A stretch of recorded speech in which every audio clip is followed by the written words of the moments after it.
Well, hey there, everybody. Today is Wednesday, October 1st, and welcome to the VIP Trade Room with Roger Scott and Matt Horton. My name is Raleigh White, and I'm coming to you live from another beautiful day here in Austin, Texas, and I'm going to be your moderator today. Now, in today's session, Roger's going to be covering a range of important topics with a continued focus on the new and enhanced data miner. Specifically, he's going to be talking about what is the ADX filter and how to use it, why volume on the underlying asset is so important, why do stocks need to make the 50-day, 20-week, 90-day highs to be considered, how Roger uses the 1.5 standard deviation on the 10-day ATR, and he's also going to be talking about the role that seasonality plays in his final analysis. And as a bonus, he's also going to share the logic behind time spreads. Now, if you've got questions during Roger's presentation, please type them in the chat window, and we'll address them periodically throughout the session so as not to interfere with Roger's presentation. And remember, folks, that we do have the chat open to everyone, and we do have some ground rules about that. Number one, always be kind in your postings. Keep to the topic, no political discussions whatsoever, and please, please keep your side conversations to a minimum so that the rest of us can focus and hear what Roger has to share with us, because once again, he's here to give us an edge in the market and to help us all become more confident and consistent in our trading activities. Now, folks, when it comes to today's agenda, as I just mentioned, we're going to be talking about the ADX filter and how to use it, why volume on the underlying asset is so important. We're going to also talk about why stocks, in Roger's opinion, need to make 50-day, 20-week, and 90-day highs, how he uses the 1.5 standard deviation on the 10-day ATR. A lot of questions around that. He's also going to be talking about the role that seasonality plays in his final analysis, and as a bonus, he will cover the logic behind time spreads, also answering a lot of questions there. Now, as far as this morning was concerned, Roger came on with us live at 8 a.m. Eastern Time, as he always does, for his pre-market show. And he began by sharing his small cap watch list for today, and there were two: RVYL above 70 cents and GLXG above $7.15. And I've got them up on my other screen here, and I see that neither one of them reached that threshold point to consider going long. Now, once again, folks, when Roger selects these small caps, what is he doing? He's looking for price action, but more importantly, extreme volume. We're talking about volume levels that are 100 times what the normal volume is. Both those things need to be present in pre-market for him to consider it. Secondly, he just reminds everybody, please, folks, only trade these during regular market hours. Do not trade them pre-market. And if you don't see an entry before 2 p.m. EST, Eastern Time, just forget about the trade. Come back and take a look at another one tomorrow. And under no circumstance should you ever hold any of these stocks overnight. Now, as far as Roger's catalysts for today are concerned, and we know what catalysts are, right? That's information that we know or will be known during the day, but is not yet priced in the market. So on the Fed side, we saw that the ADP non-farm employment data was coming out, as well as ISM manufacturing. The ADP non-farm number that came out was surprisingly low. It was very low. Okay, ISM manufacturing came out, and I think it was essentially pretty much in line. Other things to take an eye on: the consumer staples sector. We saw that Conagra was going to be releasing their earnings before the market opened, and they actually are up 3%, and then Nike was up 3% overnight coming into the market. As far as the chip sector is concerned, boy, we saw that Marvell and Micron were both down 2% coming on, so keep an eye on that. And then, of course, the last one was the government shutdown. Not really quite sure how that was going to impact the markets, but clearly it's a catalyst. It's just not, once again, that information came to us at midnight last night, so it wasn't priced into yesterday's market. So it'll be interesting to see how it affects the markets today. And Roger had some thoughts on that. As far as the pre-market stock watch list was concerned, there were a number of shorts that Roger had on his list. You see them listed here. All of these, once again, when Roger lists these tickers, he brings up the individual chart. You can clearly see where they are on the chart and why Roger has selected them for his short watch list. And the same with the longs, okay? The long trades here, we saw the charts on each one of those and why Roger likes them on his watch list at this point. Now, we are midday now. This is the VIP trade room, and Roger's going to be giving his updated watch list for shorts and longs. And when that happens, in many cases, many of the same stocks are on that watch list, and in some cases, there are new stocks that are on that watch list. There is a caveat that Roger always shares when considering these particular stocks. If you are going to trade them, make absolutely sure that they meet your rules and your guidelines for if you're going to short the stock, make sure that it's clearly breaking down, or if you're going to go long on the stock, make sure that it is clearly rising and going higher. As far as Roger's pre-market closing comments were concerned, well, once again, Roger just basically cautiously optimistic about the market, and that's despite the fact that we saw this surprisingly poor ADP report. We noted that the QQQ, the QQQE, the MAGs, the SPY, the bonds, all of them were moving higher. And this is after the report was issued. All of them were moving higher. We also saw that gold and Bitcoin were also up. And this is where Roger was thinking perhaps the government shutdown is seeing a little flight to safety into gold and to Bitcoin. And we took a look at the sectors and did a sector analysis here, and we see once again that the sectors are still somewhat fragmented, but there was a little bit of a directional bias up if you look at the number of stocks that were making 1 month highs. So the question in Roger's mind is, hey, will the markets close the opening gap that we saw? So we opened gap down. Will they close that opening gap to yesterday's highs? And always recommending that if you're going to trade, you should be in liquidation mode. In other words, taking profits before the 10 a.m. ISM reports come out. So I know Roger's going to give us an update on all of that.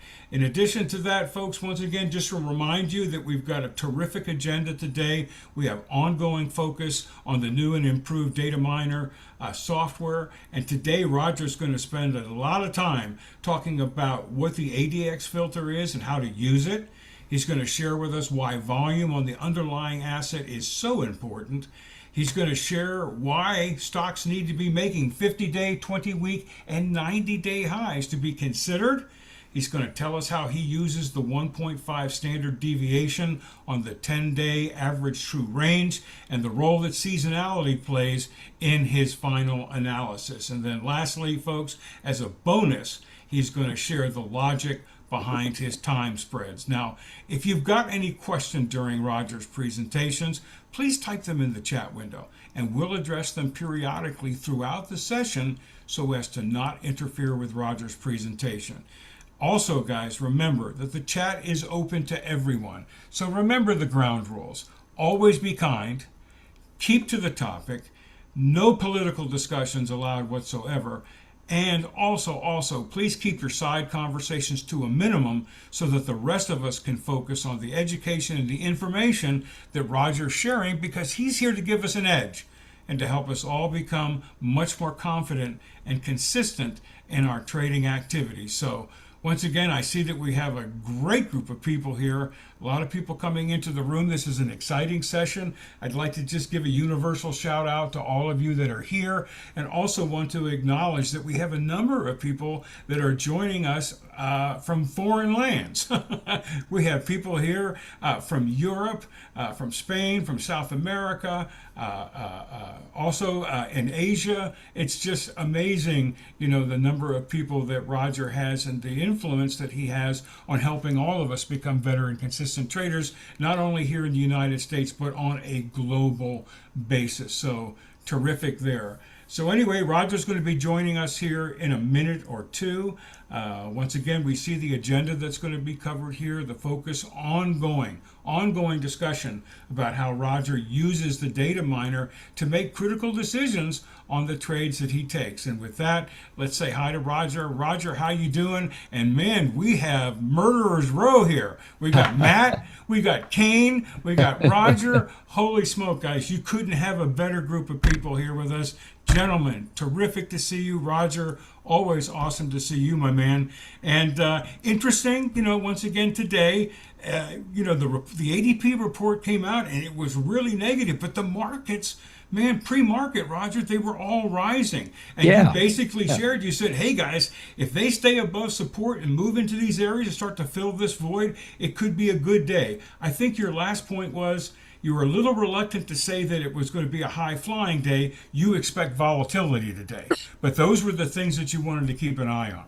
Yeah, and I also, here, let me just share my screen. Hey, Kane, how are you? I'm good to see everybody. Good. So happy to see you here.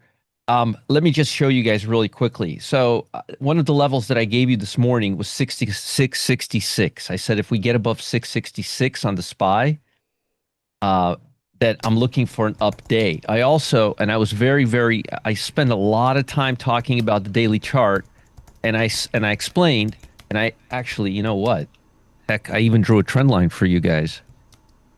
I did actually, we spent a lot of time on this morning. You just go ahead and...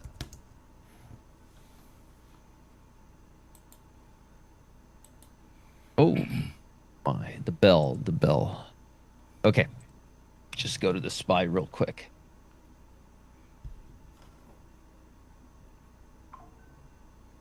What I was drawing was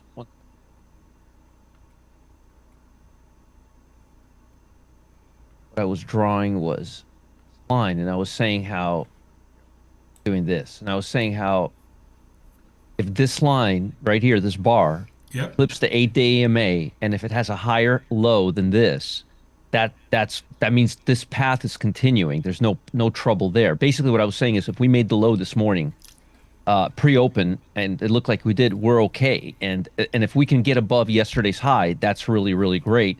And if we have an inside day, that's great. But if we can break above 666, we could be seeing some upside. Actually, that's specifically what I said. But yeah, I mean, nothing different there. And then on the mega caps, here's our levels right here. These are the levels we actually this morning. I don't think I did I don't think I did the mags. I think I did everything except the mags. But if I did, that's fine too. But the point is, right here, you see how this is actually a perfect example. See how the lows here are getting higher. Remember, this was an anomaly, and we called it out as such. See how the highs are just coming out. It's moving naturally. This is fine. There's no problem here. There's no problem, especially when you have the market this close to all-time highs. There's nothing wrong with this. I'm not seeing any impact. So the story I'm getting is right around when the market closed yesterday. I guess that's when the government started getting really serious about shutting down. And then it made around, which is right here. This was last night, right here. And this is the night right here. And then it started moving higher. As soon as the market opened, it bottomed out. And then it made a double bottom here. And it just started going higher. And it's been going higher. And again, that level that I mentioned right here, it's been 666 level. It's been broken higher. So now that becomes support. Now, honestly, I like the market. I like what I'm seeing right now a lot. I'm not seeing any, I'm not really seeing, I know that a lot of folks are like, well, What about the government shutdown? And what about this? But statistically, it just doesn't have that much impact on the financial market. The financial market obviously has a lot of government exposure because of bonds and so forth, but it's its own animal. No, nothing is going to stop in the market. This government shutdown is not gonna go on for eternity. And so everything the world is not going to stop, is what I'm saying. And we do live in a global economy, so I'm not really seeing. I know a lot of folks want me to say something that the world is going to come apart and all that. Another thing I want to mention this morning when we saw this, I don't know why I'm not having it on my screen right now. Right here, this morning, see this bar, and I'm gonna change. I'm going off the reservation for a second because I want to teach you something really important.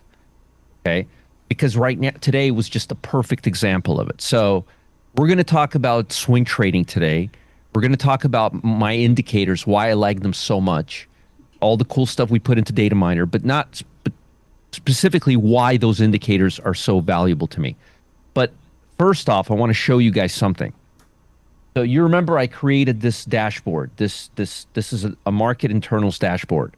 It pretty much tells you the tick, the VOLD with the SPY, the ADD, the VIX, the bonds, and the SPY with 5-day point of control. Okay. So one of the lessons that I've taught here before, actually, it might have already happened after Raleigh started working with us on a daily basis. But I had a lesson about solo candles. Okay. And the lesson about solo candles was the following: that see this big candle right here? This big candle, and it happened about it happened exactly 15 minutes after the market opened today. This candle right here, this is scary. Okay. This candle right here was just scary, straight up. But as soon as I saw that candle, seeing it, that it wasn't just like a regular candle like this, what did I do? Well, let me show you what I did. I looked right here. I went to the tick because I wanted to see if there was somebody actually pressing the gas pedal on. Okay. You guys can see my screen, right? Yes. Okay, cool. Thanks. All right. Mm-hmm. So I wanted to see if the gas pedal was on. And let's play it apples to apples. Let's see, what time was this candle? 9:45. Okay, 9:45. 9:45. Here, let me blow it up. Okay. Right there. This is the 9:45 candle. The low on this candle is 481. 481. Anybody that knows anything about my teaching knows that negative 480 on the tick is completely random. Means nothing. You need to get down here, like 800s. Okay, 800s. That's where we're getting. And so you see a tick that's this big. This thing on my screen is like 3 inches. Okay, it's a monster, and we don't see anything happening here. And I told that to folks. I'm saying the internals are not. We went long on the SPY today. The market internals were not telling us anything during that. The ADD was not really doing anything. It came down to 124, which is not. This was just going straight up. It's still going straight up. So, sorry.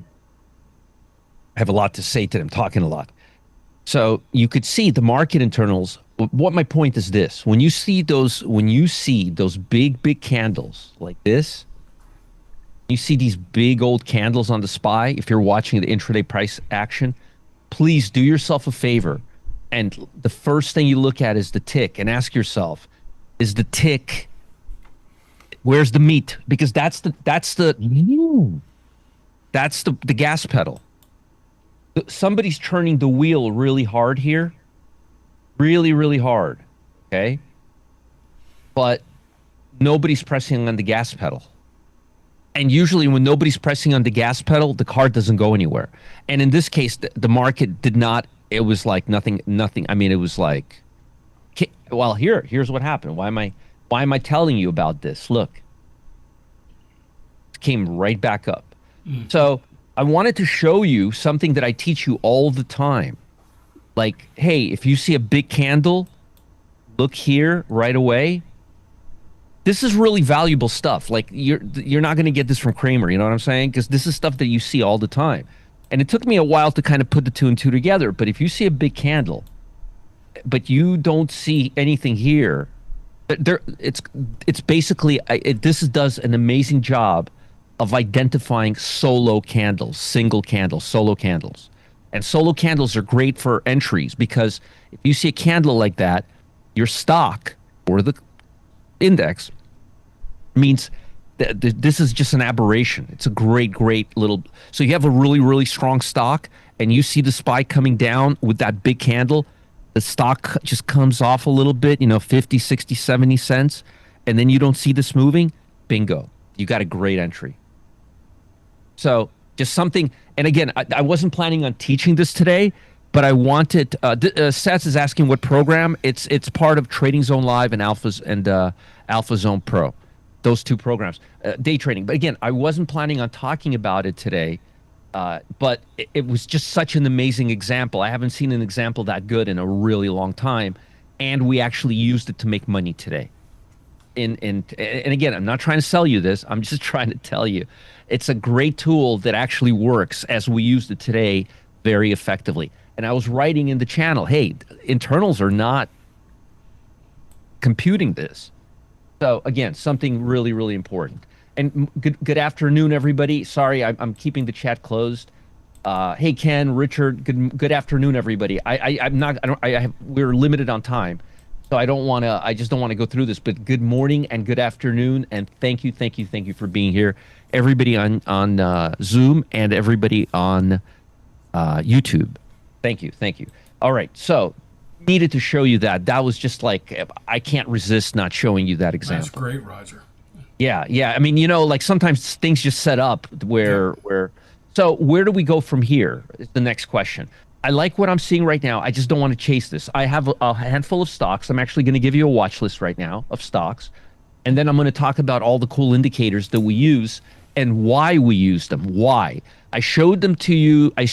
So Wednesday, Kane, I know you missed it, so I'm just going to give you the lowdown. We stuffed the data miner software. We made it from, you inspired me with your GEX. So I said I got to get in on this. So we took it from 1.0 to 10.0. Instead of me just making a whole new tool, I just said I'm going to make it into data miner. So the first day on Monday, I showed people, I showed off like, hey, it'll be able to do all of this. On Tuesday, yesterday, we actually showed them how I pick stocks, and Matt actually went through the data miner and showed them step by step, like, hey, this is where you would press. Today, I'm going to explain why we use those settings and tools. And that's not exclusive to data miner. That's whether you have data miner or not, because I'm going to just talk about the tools. So it's just nice to have data miner mining you and putting it all automatically for you and setting it up together. But I'm just going to explain the tools. So nice. Yeah. Most important, I would say. Yeah. So I mean, it's nice to have that information. And I'll use something simple like bar chart. So I'm trying to make it fair. So even if you don't have data miner, you'll be able to gain a lot of value from this. Okay. And if you have data miner, then you're going to love it even more. Okay. So let me start with the short list. We don't really need to focus here. We just need to focus right here. So I'll just do that. Okay. We don't need to see the ATR in color. Okay. SPY sure looks good right now. That's a very nice A-line setup right here. We took out the high. The low is higher than yesterday, and we took out the high. That's very, very attractive. Okay.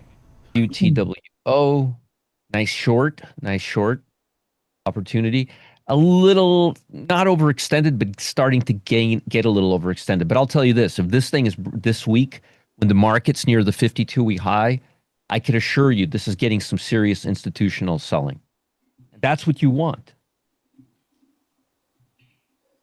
BBWI right at the 8-day EMA. Very nice here.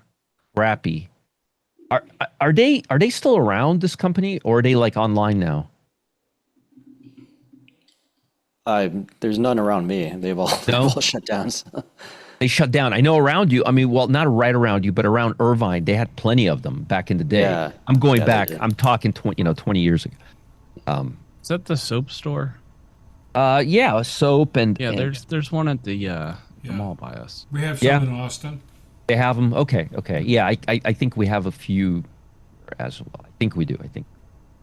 I confused this also with Bed Bath and Beyond, Yeah, where it's easy which is to- where my wife used to get pillows from. Anyways, DXCM. That's a nice looking, and by the way, health medical related, just to show you, not all healthcare stocks are jumping today. CL, that is a beautiful short right there.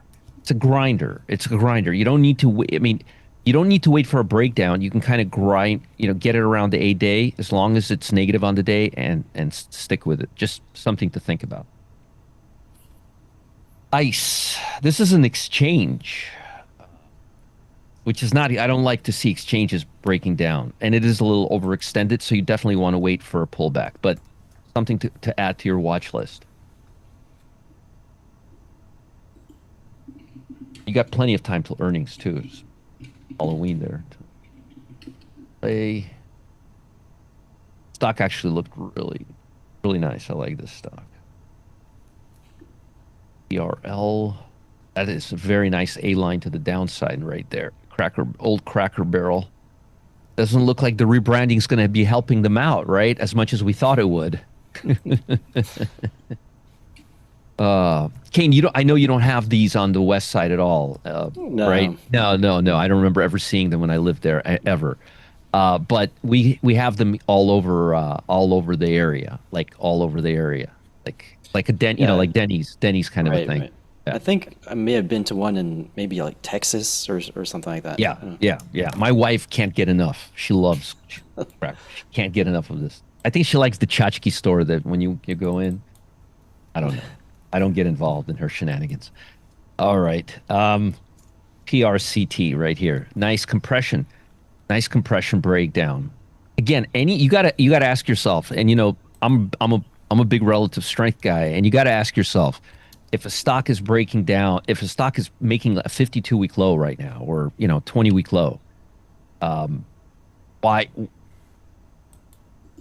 When the market's literally hovering at the edge of an all-time high, that says something. Also, another medical related stock. Shift in momentum, favoring the downside. We just had a shift in momentum. I'd love to see the spot. So, here's what I'm looking for today, folks.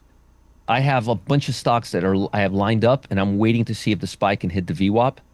And that's where, or at least come down to here, 665, and that's when I'll be going long. Just that's what Uncle Roger's looking for today. I'm very patiently. I have a bunch of VWAPs here. Let me prove it to you.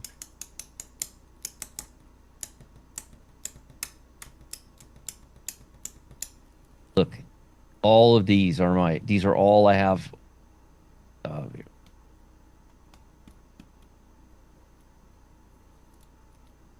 They're all the ones I have, and I'm putting them more as we go. Okay. Morningstar. That's also not a really good. Kane will probably agree that Morningstar breaking down is not a good. It's not good for the financial sector. Definitely a lot not. of a very big research company, very, very credible research company. Actually, I think that may be my favorite one. This one and the one that I said looked like an A line it might have been Cracker Barrel. Let's see. Yeah, those two. But this is smoother. That's a nice smooth trend. That's a very nice, clean, smooth trend. Okay, let's now do the long side. And I have a lot of long stocks, and I do want to go long, but again, I've already explained what I'm waiting for. And I don't know if it's going to happen. I don't care if it does or not. I'm not going to. APH, very, very nice, clean stock. Beautiful, beautiful trend. Classic A-line setup right here. It respects the 15-day. This is just, it's perfect. Okay. SEE. Not as perfect. Not bad, but a little starting to get a little uppity here, and also very choppy. You don't want to day trade this. BWXT. Also very, very smooth, and not still hasn't passed beyond this edge, so it's still safe to take. Not that far away from the 8-day either. Very nice looking stock here. STX. Now this is overextended. This we would need to pull back, a nice big fat pullback, probably quite a bit. But trend here is impeccable. Now, folks, while we're here, I want to show you something. Now, take a look at this, okay? Take a look at this. Look at this. Right? Look at that. Look at this. Okay? Look at this. See the back and see the rhythm, the rhythm of this back and forth, the back and forth, the chop versus, and this isn't even that bad of an example. Versus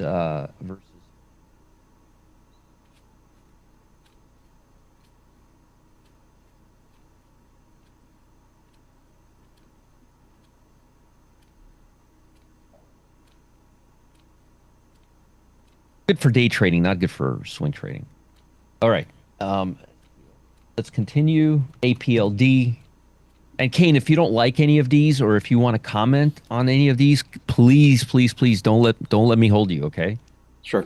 Okay. This Looking one's great so far, though. yeah, I mean, these are nice looking stocks. This is nice A line. I really tried to well, I didn't have to try that hard today. There was a lot of really good candidates because, I mean, look what the stock market's doing. The stock market's giving us an A line. Remember what I said? Most stocks are correlated to the stock market. VRT, this one's a little overextended. Palantir, love the stock. I love how the stock moves. Again, I just want to see the market cool off a little bit. Nvidia, been all over the place lately. Let me erase all this crap. Okay, sorry about that. I've been all over the place, but it looks like it's coming back again. And as you can see, it's not overextended here. Again, I just want to see the market down to here. That's all. That's all I want for Christmas. NVIDIA looks like a resistance breakout, and it does have a few gamma pockets above it. Oh, yeah? Good. Yeah. Good to know. Double whammy. Another one, and people will be shocked when I tell them about this one. Tesla. Tesla is it's breaking out of a nice little compression here. Look. Yeah, I gave a butterfly bonus trade on Tesla for centered at 450, and today told everyone to take it off because it went through that 450 level. I wanted to do I wanted to give folks yesterday a bonus bull put spread, but Matt wouldn't let me. Government shut down. No, seriously, he's like, don't. I'm like, all right. All right, I won't. Anyways, hindsight's 2020. Taiwan Semiconductor. I know a lot of you are looking at chip stocks right now. Just so you know, this seems to be the strongest one right now. I think Micron looked good too. Let me see real. Yeah, and Micron. Both of these are leading right now. Not Nvidia or AMD, which is kind of odd because they were leading for so long, right? What was interesting, Micron was down 2% coming into the open. Yeah, that very good observation. Very true. Yeah, it was down 2% into the open. Yep. Yeah. Looks beautiful now. Yeah, it does. Recovered nicely. Very nicely, yeah. Very nice. Hut. Very nice looking, cheaper stock. Very, very nice, cheaper looking. Like it quite a bit. Very clean looking stock. It's crypto related, I think. Well, it's a yeah, I believe you're right. financial stocks overall are doing pretty good today. We took a little profit on Irene this morning. Caterpillar, another one. Look at this. You got to ask yourself. Look at these APH, pretty reasonable size stock. CrowdStrike, STX, Nvidia, Tesla, Palantir, Taiwan Semiconductor on my list. And Caterpillar. These are some sizable. I mean, we're starting to get the market's starting to get its mojo back. IONS. Okay. Okay. So that's my watch list. Which ones do I like the best? Well, I like APH a lot. I like Caterpillar quite a bit. I like Palantir a lot out of this list. And I really like this APLD. I like this one too, APLD. In particular, not saying that I don't like the other ones, but I feel more warm and fuzzy about those right now. Okay? And folks, I'm sorry I have my chat closed because I'm trying to get through this and I don't want to get interrupted and my flow is good and I'm in a good mood. But if somebody has a question, please ask and Raleigh will, if there's something that needs to be answered. And remember, I have an email address, roger@rogerscott.com. And here's the quick comment that I can make, Roger, is a number of people have been taking advantage of the stocks that you've been recommending and are doing quite well. And Kane, several people have taken that butterfly bonus spread that you recommended and have doing quite well. So a lot of fans here this morning taking advantage of some of the recommendations that you've made. And Matt, a lot of kudos to you for the trades that you've been putting out there in the Trading Zone Live. Oh, he's been my boy's been killing it. Oh yeah, he's crushing he doesn't it. Even have his rally cap on. Doesn't have his not today. No, he's Gotta save that for emergencies. Oh, that's right. He's actually been, he's actually been listening to some of the things I've been saying the last couple of days. Imagine that. All right. So that's the watch list. So now I want to explain to you now whether you have data. If you have Data Miner, that's amazing. Matt, do they have a final date? Did they actually want to publish it on the website? They're shooting tomorrow. for Friday. Okay, cool. Friday's good. That'll give you a little more time to play around with everything. And but I want to show you guys why I use.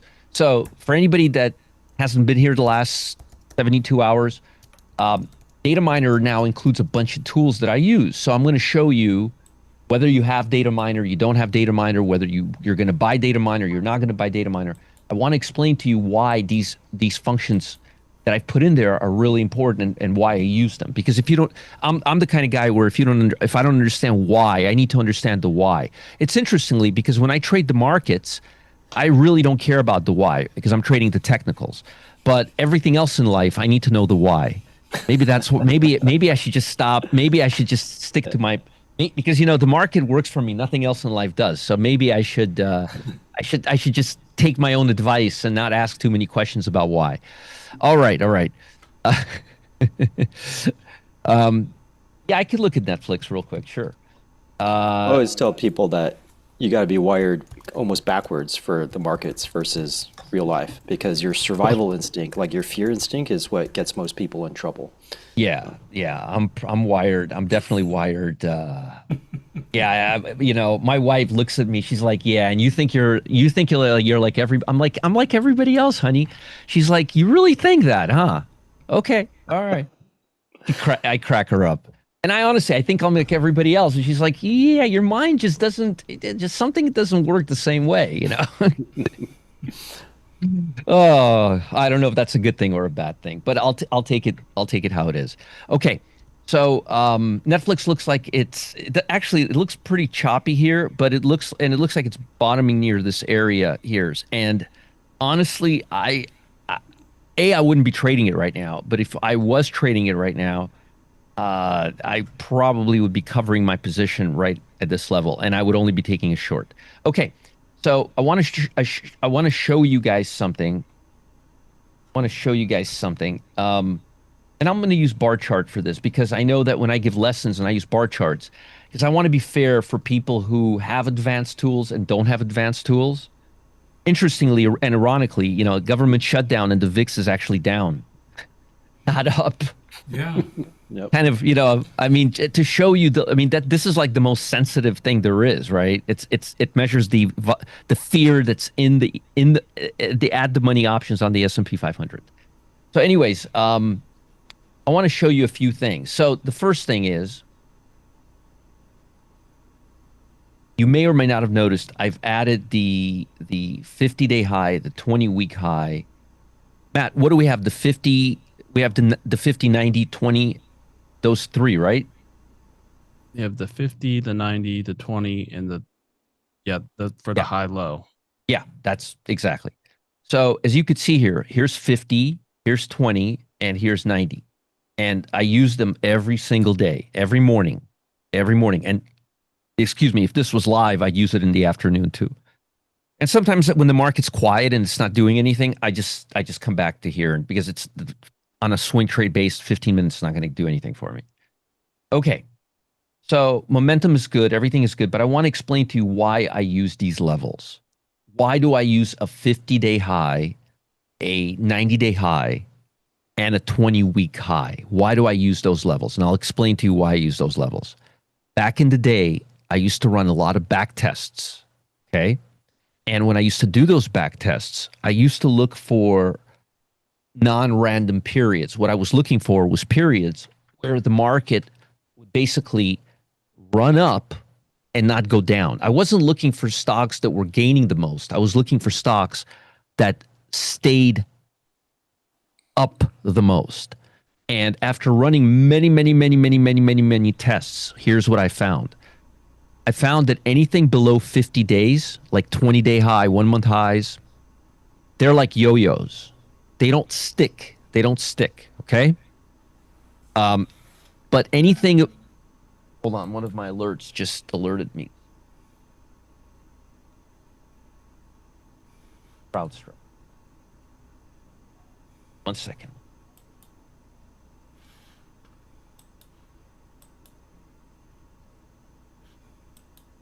Okay. Sorry about that. Okay, so what I found that anything below and 50 days, that's trading days, not calendar days. These are all trading days. So what I found out was that when I was buying a breakout, I'll explain this in perfect English. When I was buying a breakout that was making a 1-month high, it just didn't stick well. It didn't stay. Didn't have that great relative strength.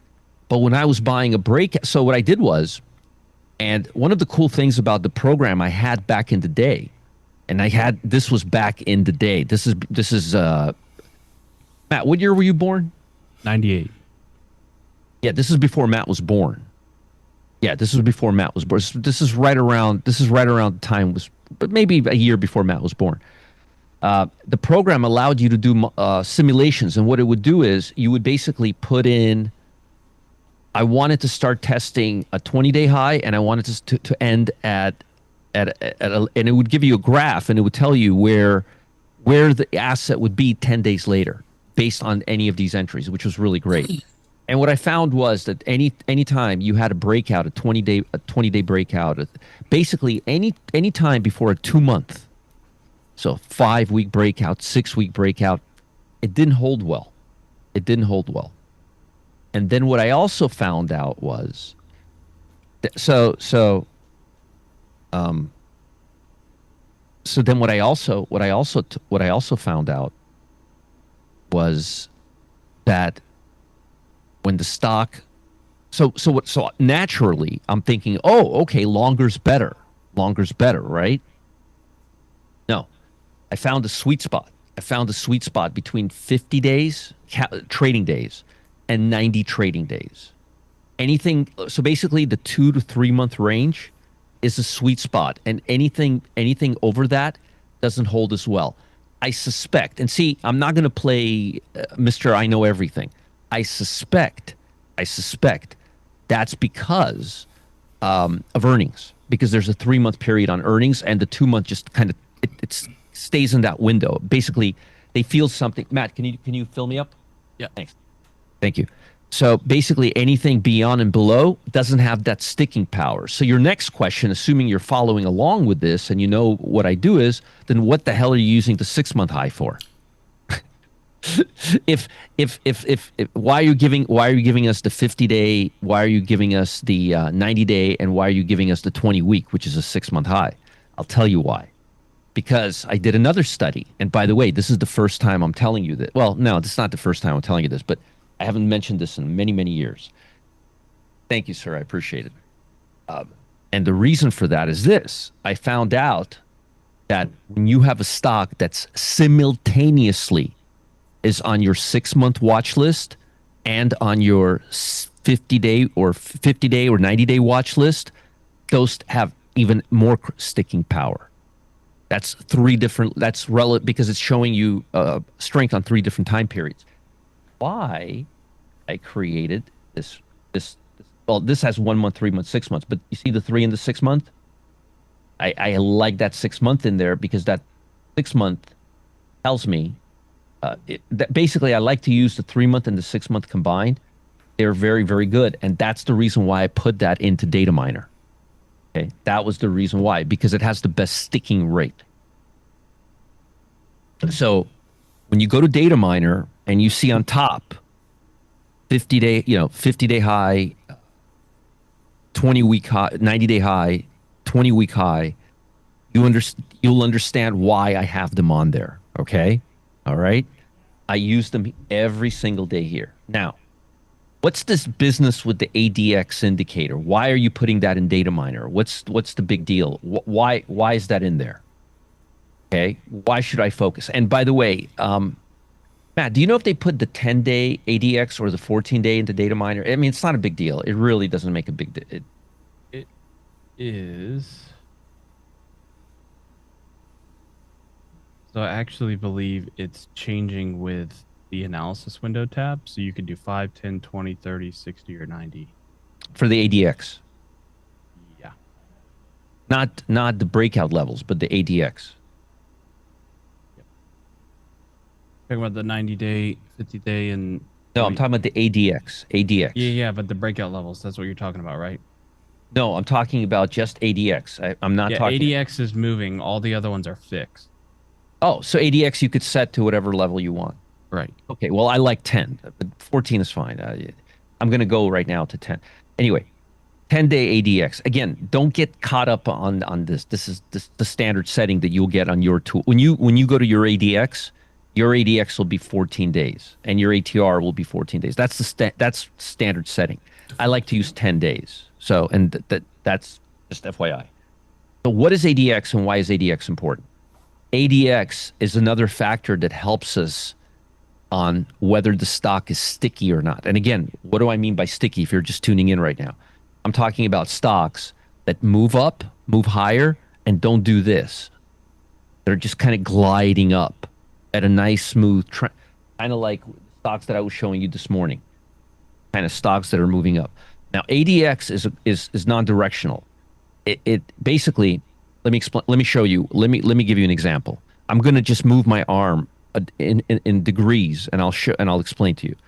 So ADX is at 30 right now. ADX is at 30 right now. ADX is at 0 right now. ADX is at 10 right now. ADX is at 10 right now. See, it just measures the slope. So all it does is measure the strength of a trend. It doesn't measure direction. That's why we have the other tool, the 50-day high, the 90-day high, and the 20-week high, okay, for that purpose, okay? Just continue here. So much easier to explain this when I don't have to look at the chat. I'm glad Raleigh is doing that. Thank you, guys. By the way, the feedback here is people are really, really appreciating this level of education, Roger. Good. Because I wanted to explain to you, see, okay, oh, cool, Data Miner's new, okay. Oh, you put all this in Data Miner and you use it. That's great. Why do you use it? Now I'm showing you why I use it. So if you go to Data Miner and you'll be like, oh, the ADX. Oh, now I understand what it's there for. So look, I'm just going to show you very, very simple. ADX, okay? 10-day ADX. Here, I'll just erase volume. The more the stock, just look right here. The more the stock that is flat, see how the stock is flat? Look at ADX. It doesn't do anything. Mm-hmm. And you know what? To make it easy for you, I'm going to draw a horizontal line right at 20 because that's my threshold. So notice what the stock is doing anytime we're above 20. Look at it. See how it's trending? It's moving higher from here to here. But when ADX is here, right? Stock is just going flat. It's like a pancake.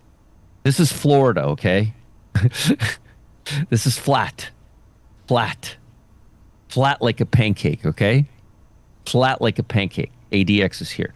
So you don't want to trade a stock when the ADX is below 20 because it's not moving. And what does Uncle Roger say? You don't want to buy a stock that's not moving. You want to buy a stock that's trending.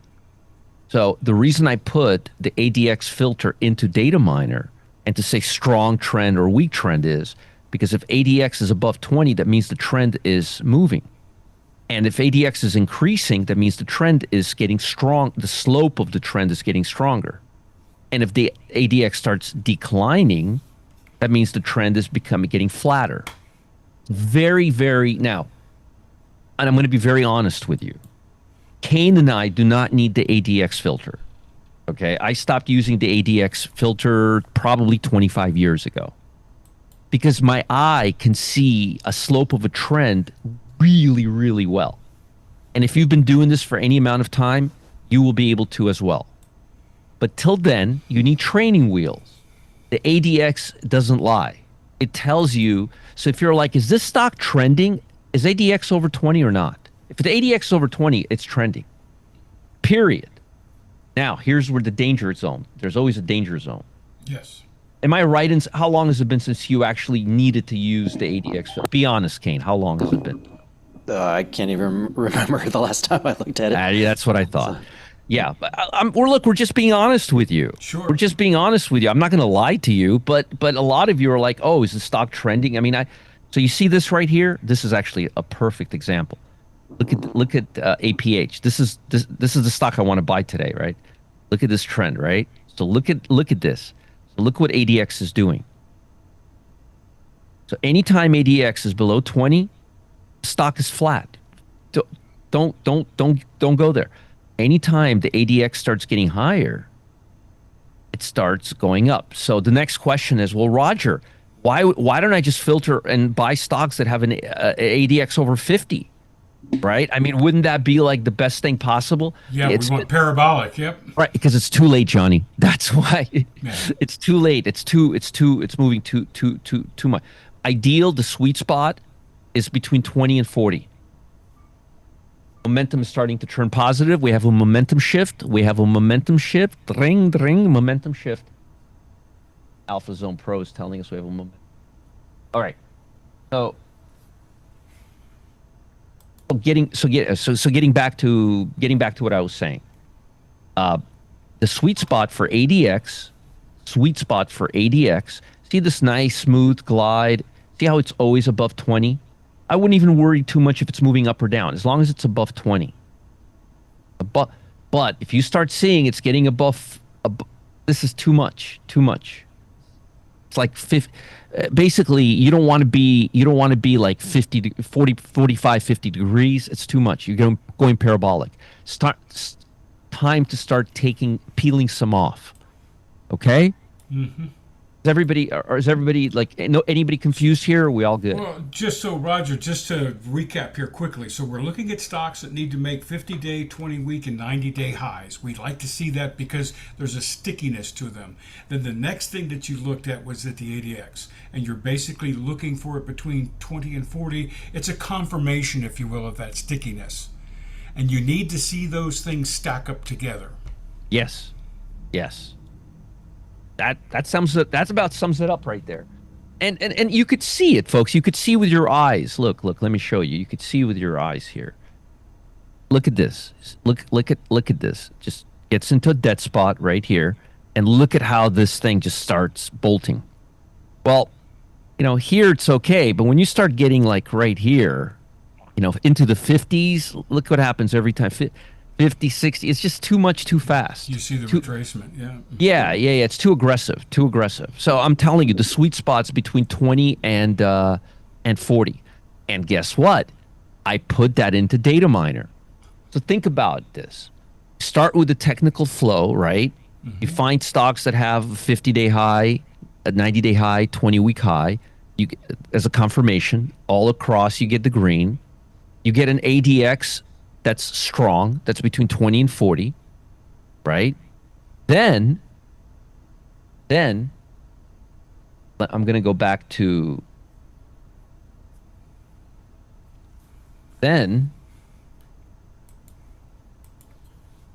Candy, I don't think that's what he means. I'll let Roger explain it, but ADX above 40 doesn't mean get out. It just means that it's not a great time to get in because it could be over soon.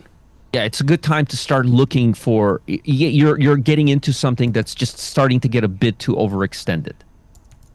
Okay, and then what's the other tool we put in here? I used the lot here. This is cleaner. Right here, I used the logic of these bands to give you inside the data miner. I use these bands that I utilize on every one of my charts. See right here, see right here. Let me make this a little cleaner for you here. SPY, let's just put the SPY here and let's erase all. Okay. We're looking at the same thing. This and this is the same thing. So let me move this to the side now.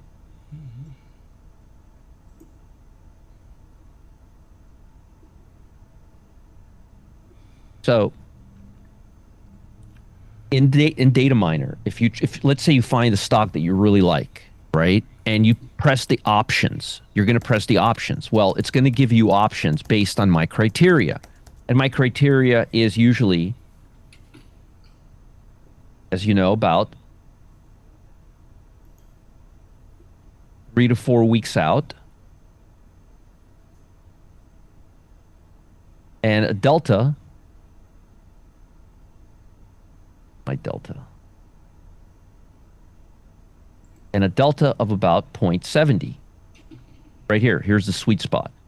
So data miner, if you press data miner, and assuming this was a stock, not SPY, this is the index, but assuming this is just like Microsoft, whatever, it would go 37 days, it would go about 35 to 40, about 45 days out, 35 to 45 days out, and it finds you an option with this delta. And the next incarnation of it, I'm going to add debit spreads to it as well, using the 0.50, my criteria for it, which I'll do as well. And all that information, data miner pulls in live, but sometimes it won't give you the option. Why? Well, let me explain. If this price bar is here, you see this right here? If this price bar is beyond this level right now at the time you want to enter the trade, data miner will tell you that it's overextended. Price is overextended, and it won't give you the trade. No soup for you.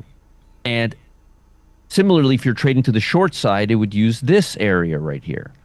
And the way we calculate that is we take the trading range, we take this band, the yellow band right here, okay? Take this yellow band right here, and then we add to this band the 10-day volatility multiplied by 1.5 times. So what we're saying is if price gets away from this band 1.5 times the average of the last 10 days movement, price is getting a little ahead of itself. So notice, look what happens. Just follow along here with me, okay? What happens when price got here? Went a little higher, and then it cooled off, went right back to the band, right? What happened right here when price came right up here? It came right back down into this band. See, we've identified, look right here. It comes up a little bit, and then it comes right back here. Look right here. Pops, and then it comes right back here. The point is, not every time, but 90% of the time, once price gets into this area, it's too much too fast. We're not there right now. I don't mind taking longs. I'm looking for a good place to take a long right now. And so far, I haven't missed out anything in the last hour. But because the SPY's been doing this, just kind of flagging for the last hour.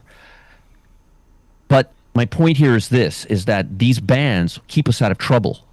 So what I put in the data miner is the formula that calculates the price of the 8-day EMA, and then it calculates how far the 150%, the 1.5 ATR is away from that. And it gives me the 10-day ATR, which is going back 10 days on volatility. So I don't just pick one day, and tells me if I'm overextended or not. Mm-hmm. Now, if I'm still here, I could buy. But once I start touching or penetrating, it's getting too much too fast. Mm-hmm. Now, data miner does that for us automatically. So yeah, that's smart. So my QuantX does something very similar, but I set the level a little lower in case you got in and then you hit the band like immediately after. I was like, that's not too much profit in the trade. Of course. I just give them the level of the band so they know right. The dollar, like, hey, this is where we're at and this is the upper limit. So, right. You know, if let's say you're buying a $600 stock and the price right now is $650 and it's telling you your profit target is at $650 and 75 cents. You could, right. Yeah. I mean, you got to, yeah. Folks, common sense does go a long way sometimes, Yeah, so Roger, there was a quick question yes. here talking about this, the importance of this deviation. When you're looking at, the bar, does the wick concern you, or is it just the main part of the body? I'm looking from high to low. Okay. Everything high to low. I don't go looking at I look at the entire, because ATR takes into account the 10-day. So look at what does the ATR do? What's the high minus the low? Write that down. What's the high minus the low? Write that down. We're going back 10 days, writing down the high, low. We're adding them together, and then we divide by 10. I mean, that's what the ATR does. So why not include them in? Yeah, why not? But as you're looking at a bar, for example, the wick is piercing that dotted line. Is that a concern, or is it more the main body that you like to see moving or touching the line? I know it's a microscopic thing, but that was the question. Yeah. It just depends. You're I'd like to see at that point. I'd like to see. Honestly, it's a good question. I'd like to see more of the body, but if the wick is sticking out like a sore thumb, it's a case by case basis. But let's put it this way. Either way, either scenario, I'm going to start peeling off. I'm going to start peeling. The conclusion will be the same. Right. I'm still going to start peeling off. Whether A or B, I'm still going to peel 40% off. I'm going to peel 40% off. Then I'm going to wait for a little more, and I'll peel 40% more, and then I'll put my stop loss at break even, and I'm going to ride the rest till hawk heaven. But it's going to be the same. I mean, because you could tell it's starting to get uppity. It's starting to get uppity. It's starting to get into my years or my oxygen level is getting too low. You know what I mean? It's I'm getting too much into altitude. So Roger, once again, a lot of people very, very impressed with how this is calculated, and they see how you use it for gauging potential entries. But isn't it also an important tool for you when you're in a trade, when to consider to take a profit or to potentially take a loss? Can you repeat that second part of the question? The question is this. So now we have the deviation. We see the lines that are here. It helps you decide whether or not to get into a trade. If it's too toppy, you won't. You'll wait for a retracement. But don't you also use it to gauge when to take profit on a trade that you're in? Yes, and that's what I was talking about. The lines. Yep. These lines is exactly that. That's the when you enter the trade, the computer will spit out. Data miner is going to spit out these levels for you that's going to be your profit target. Yep. That's going to be, or a little bit above that. That's going to be your profit target. And I'm going to also add 2 standard deviations. This is just the first. I'm also going to add 2 standard deviations for those that want to hold runners. Oh, we haven't got there yet. We're going to be doing that yet. But my point in now, what I just went through with you, and I only went through one part. I didn't even go through part 2 or 3. But what I went through with you right now, all of you folks, was a very, very, I gave you the reason why I put what I put into data miner. And I put other stuff in there too for time spreads, which I'll talk about tomorrow. And we'll talk about that. And we'll talk about correlation. We'll talk about that tomorrow. We haven't even begun to talk about that. Now, if you guys have not seen the presentation, I don't know how many spots we have left, Raleigh. I believe there's like 24, I think. Oh, we went way beyond 24 yesterday. Well, we only have 24 spots according to the information. Okay. All right. Available, yeah, at this point. Okay, all right. Well, 24, I'll take 24. That's fine. If it's 24, it's 24. Again, they got their own way of doing the calculations. I'm just going to go with it. So, folks, we have about 531 people here. And Kane, I do want to thank you for being here. And Kane will be here tomorrow as well. Yep. Kane was going to be talking about some of his goodies tomorrow, which I can't wait to hear. Because, it's been all about me since Sunday. We want to switch focus to somebody else. It's a good idea. Kane is a great guru, guys, and you need to listen to what he says. And he actually he was very instrumental in me updating my data miner. He's a lot more techier than I am. But folks, I'm going to give you this class. Now, what this class is going to do is going to do two things. It's going to give you the last opportunity to get data miner before we release it, because this is the last time I'm doing this class. And it'll give you the last time to solidify and see all the stuff that I was just teaching you in use with examples. So my suggestion, unless you want to miss out, is to watch this. And two, you'll have an opportunity. Anyway, if we have, if you say we have 24 spots, we have 24 spots, and I'll go with that. Folks, please pay attention. This is going to be the last time I'm doing this. And then the price is going up because we're going to be releasing this. Anybody who's on YouTube right now, please make your way into the Zoom room. Matt just did the right thing by posting a link for you in the YouTube channel. So please move from YouTube into the Zoom room. That's where we're going to be broadcasting right now. Okay? All right. On that note, let's begin. The profits, the performance, they're not typical. You may lose money. The trades expressed are based on historic signals from data miner. We're using